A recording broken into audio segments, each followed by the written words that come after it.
song, a book, and a dish. On 702.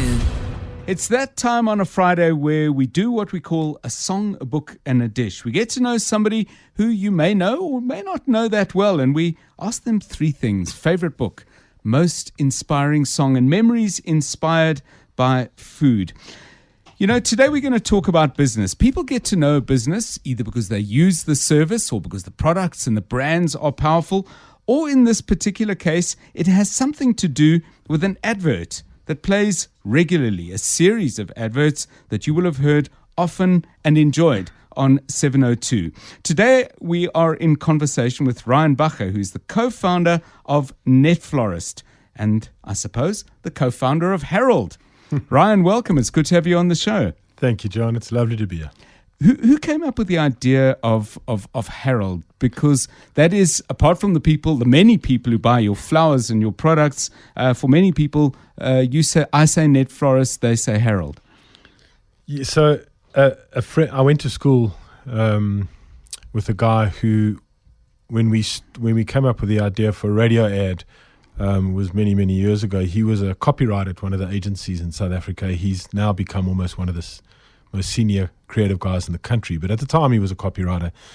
And I used to take him out for lunch and ask him for tips about advertising, because I refused to be that typical MD who thought they could write their own radio ads, because it really is a talent. You kind of hear radio ads and you know when the MD wrote it and when an agency wrote it, and you can see the difference. So I didn't want to be that guy. So I asked him for some help, and we wrote some scripts together, and then it was actually his idea. He said, let's create a character, and it was a great idea because a character can say things that a company can't. So right. Herald gets away with stuff. Not always. We get taken to task sometimes, but he can get away with stuff that Netflorist, the brand, can't. And so we created the character, and actually he did the voiceover, and he's still a voiceover artist. He's a very senior guy in the country.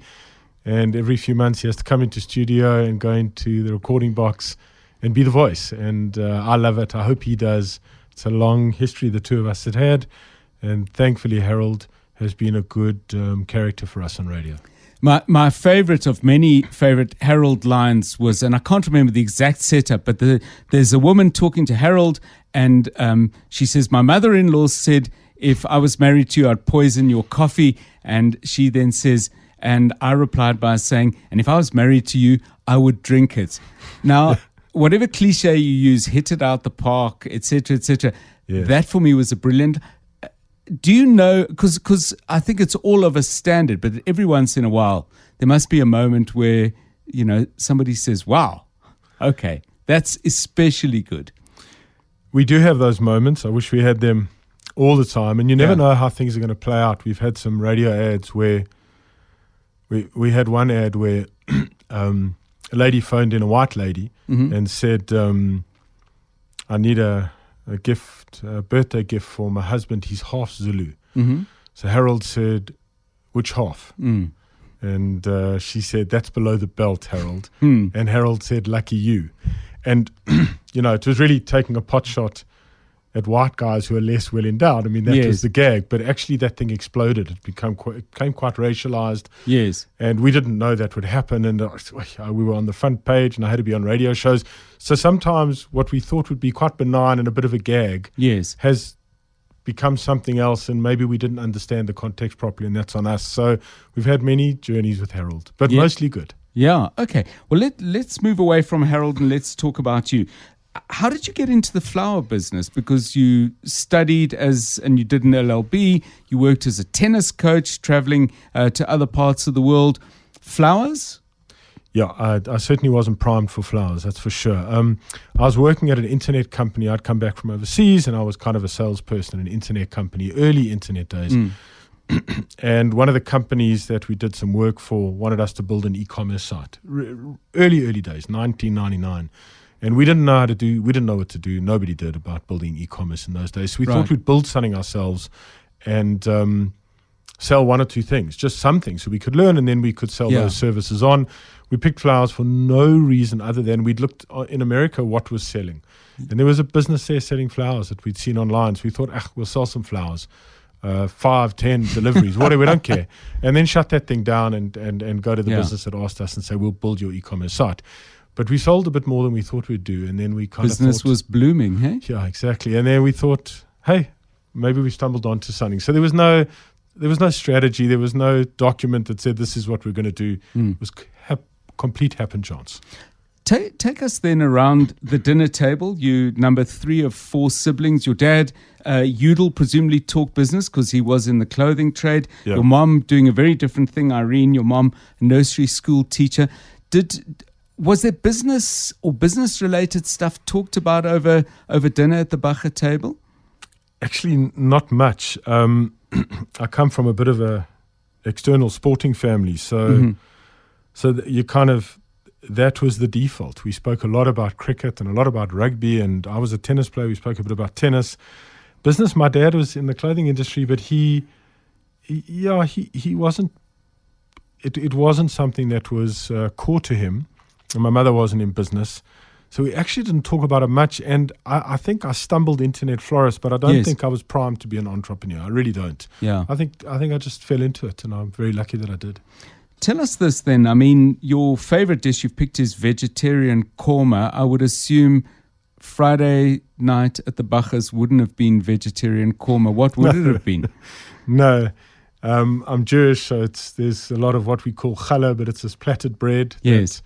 That probably I've collectively put on 10 million kilograms eating and having to fight it off every weekend.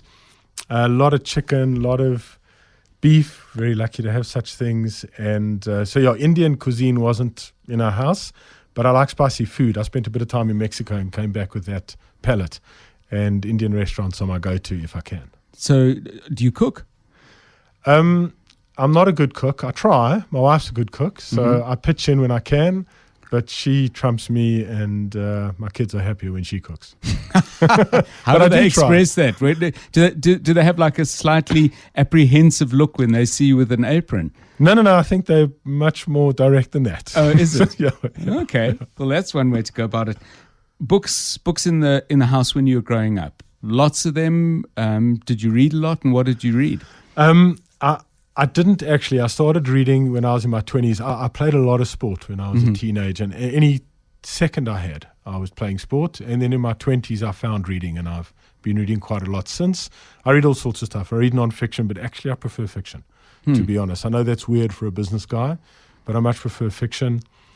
And I've got a lot of favorite books, but there was a book I read about 15 years ago called The Book Thief that has stayed with me since I read it. I cried like a baby in it. It's an exceptional book, but I've read many exceptional, but that stands out.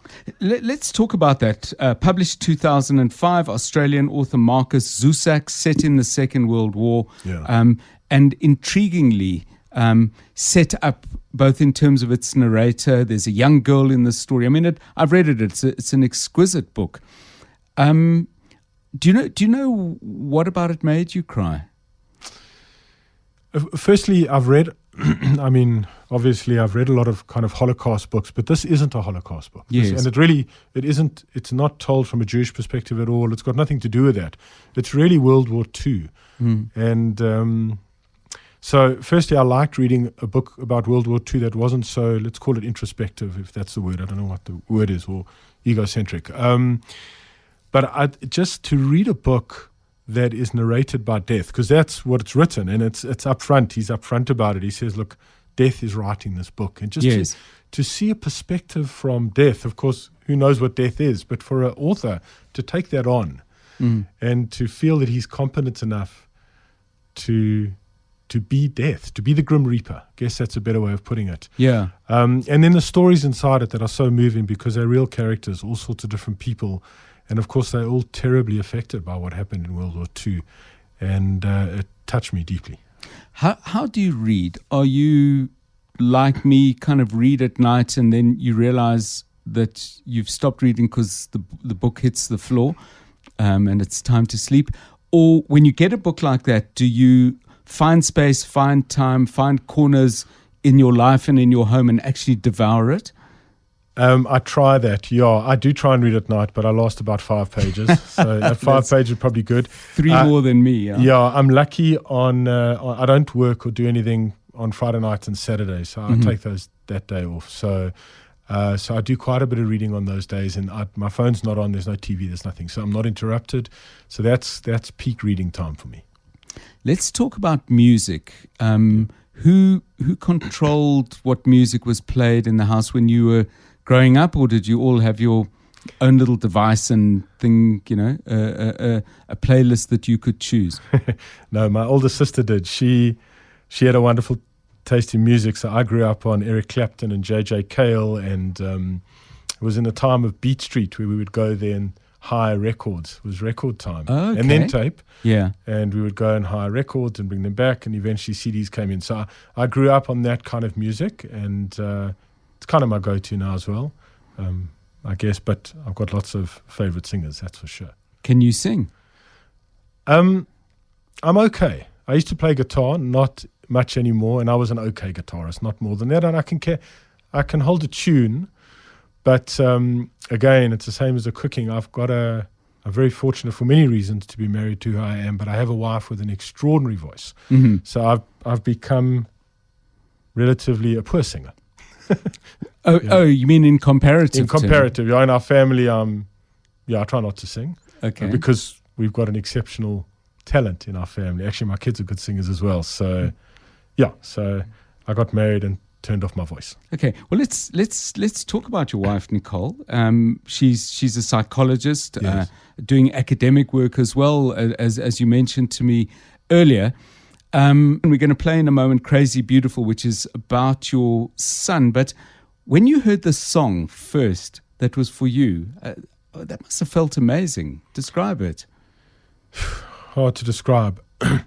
I certainly never thought somebody would write a song. I mean, who would? Why? Well, but and it explains a lot about our marriage and our all sorts of things. And I was very emotional, equally emotional, when she wrote a song about my son. But it's not only about my son. She wrote it just post-COVID, and it's about many people's COVID experiences. She's a psychologist. She's heard a lot of those experiences.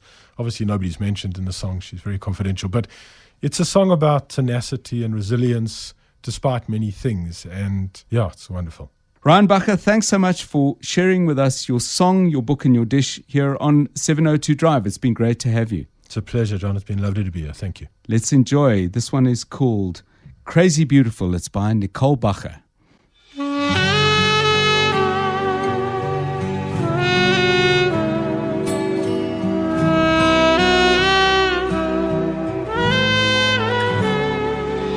I wake up each day frightened to say, how we gonna do the crazy beautiful? Is it gonna change? And would it be strange to find a way through this crazy beautiful? So I love until I'm bursting. Inside I know I'm thirsty for calm and known and hope and say, will this ever be okay again? I want you in awe. You're bruised and you're raw. It's the never-ending round of the crazy beautiful. But it can take your light as you fight and you fight. You're just so profound in the crazy beautiful. So I love until I'm bursting. Inside I know I'm thirsty for calm and known and home and say, will this ever be okay again?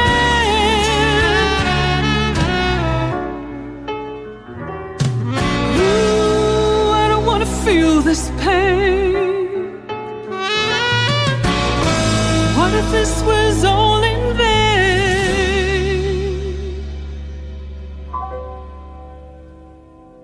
So I bite back the fear as it becomes clear my lens has changed in the crazy